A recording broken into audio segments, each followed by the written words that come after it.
வித்யாரண்யர். அத்வைத சம்பிரதாயத்தில் பல பெரியவர்களுக்கும் ஒன்றுக்கும் மேற்பட்ட குருக்கள் இருந்திருப்பதாக தெரிகின்றது.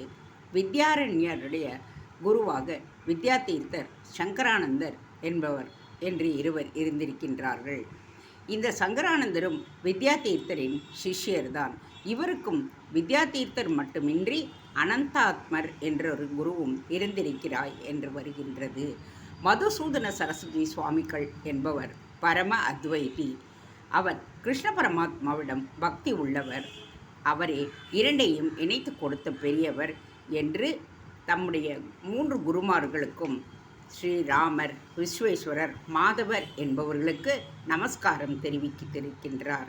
ராமதீர்த்தர் என்பவர் சம்பிரதாய பெரியவர்களில் ஒருவர். அவருக்கு கிருஷ்ண தீர்த்தர், ஜெகநாத சுவாமி, விஸ்வேதவரர் என்ற 3 குருமார்கள் இருந்திருப்பதாக தெரிகின்றது. இப்படி எல்லா பெரியவர்களுக்கும் முன்பு ஆனந்த போதா என்று ஒருவர் இருந்தார். அவருக்கு விமுக்தாத்மர், ஆத்மாவாசர் என்று 2 குருமார்கள் இருந்ததாக இருக்கிறது.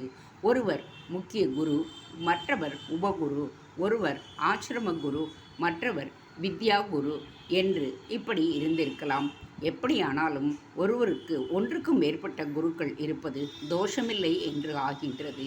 ஸ்ரீ வைஷ்ணவ சம்பிரதாயத்தை எடுத்துக்கொண்டாலும் ராமானுஜருக்கே ஆளவந்தார் முக்கிய குரு, பெரிய நம்பி, திருக்கச்சி நம்பி, திருக்கோஷ்டியூர் நம்பி ஆகிய 3 பேரும் உபகுருமார்கள் என்றாகிறது.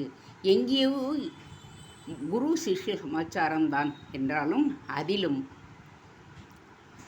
ஒரு அஞ்ஞானத்தால் கண் கட்டப்பட்டு மாய பிரபஞ்ச காட்டில் விடப்பட்ட ஜீவாத்மா ஒரு முக்கிய குரு பல உபகுருமார்களால் ஞான பார்வை பெற்று இந்த காட்டிலிருந்து வீடு என்று சொல்லப்படுகின்ற மோட்சத்திற்கு திரும்புவதாக இந்த நாளில் உருவாக கதை என்கின்ற மாதிரி உபனிஷத் கதைகள் இருக்கின்றது.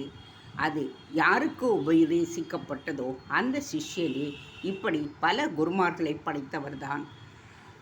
உத்தாலகர் என்று ஒரு ரிஷி, அருணர் என்பவரின் பிள்ளை அவர் என்பதால் உத்தாலக ஆருணி என்று அவரை சொல்வர். அவர் பிள்ளைக்கு பெயர் ஸ்வேதகேது. உத்தாலகரே நல்ல வித்வான் ஆனாலும் பிறர் கண்டிப்பில் படித்தால்தான் வித்தியை நன்றாக ஏற்றிக்கொள்ள முடியும் என்று தன் பிள்ளையை வேறு குருகுலத்தில் படிக்க வைப்ப அனுப்பினார். அவனும் அப்படியே போய் குருகுலகத்தில் அநேக பெரியவர்களிடம் அநேக வித்தியைகளை 12 வருடம் படித்து முடித்துவிட்டு திரும்ப வந்தான். தன்கிட்டே படித்ததால் அவன் சரியாக வரமாட்டான் என்று அப்பா வெளியில் அனுப்பி வைத்தார். ஆனால் அப்படி போயும் அவன் தானாக்கும் இத்தனை வருஷம் இத்தனை விதையும் படிச்சிருக்கின்றோம் என்கின்ற மண்டை கனத்துடன் தான் திரும்பி வந்தான். சகல ஜனங்களுக்குமே வினயமாக இருந்த காலம் அது. அதிலும் சின்ன வயசுக்காரர்கள், சிஷ்யர்கள் ரொம்பவுமே குருவுக்கு தழைந்து இருப்பார்கள். ஆனால் எந்த காணாலும் மனுஷ பலவீனங்கள் கொஞ்சம் தலை தூக்கத்தானே செய்யும்.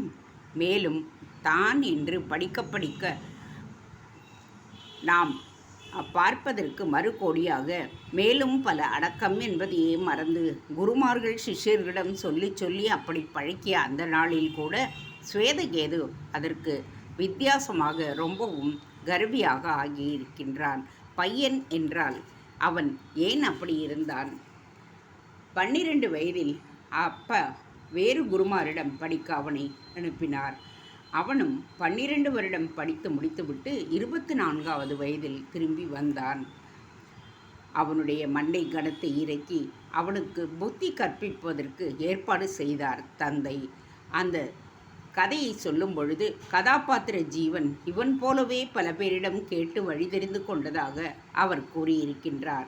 இப்படி ஒருவர் தெரிந்து கொண்டால் மட்டும் போராது, அதில் கர்வம் உண்டாகி அவன் வீணாகவும் போகலாம் என்று அந்த கதையில் சிஷ்யனுக்கு இருக்க வேண்டிய பண்டித தன்மையை பற்றியும் மேதையை பற்றியும் சொல்லி இருக்கலாம். உபதேசம் நன்றாக புத்தியில் நிறுத்தி கொள்ளுவதே மேதை புத்தி என்றால் மூளை மட்டுமல்ல, ஜீவனை நல்ல முறையில் பக்குவப்படுத்தும் நல்ல அறிவு என்பதும் ஸ்காலர்ஷிப் என்பது நிற்க அதற்கு தக என்று வள்ளுவர் சொன்னது போல கற்ற வித்தையை தன்னுடைய வாழ்க்கையிலேயே தன்னுடைய நடத்தையிலேயே பிரகாசிக்கும்படி செய்வதுதான். கர்வத்துக்கு இடம் கொடுத்தால் இரண்டும் சித்திக்காது. மூளையோடு நிற்கின்ற படிப்பு மனுஷனை மனிதன் என்று ஆக்கிவிட முடியாது, அதாவது குணசாலியாக்க முடியாது. இதற்கு சரியாகாத மூளையை தாழ படுக்க போட்டுவிட்டு வினயமாக இருந்தால்தான் அப்படி ஆக முடியும். தேங்க்ஸ் ஃபார் வாட்சிங். Please subscribe.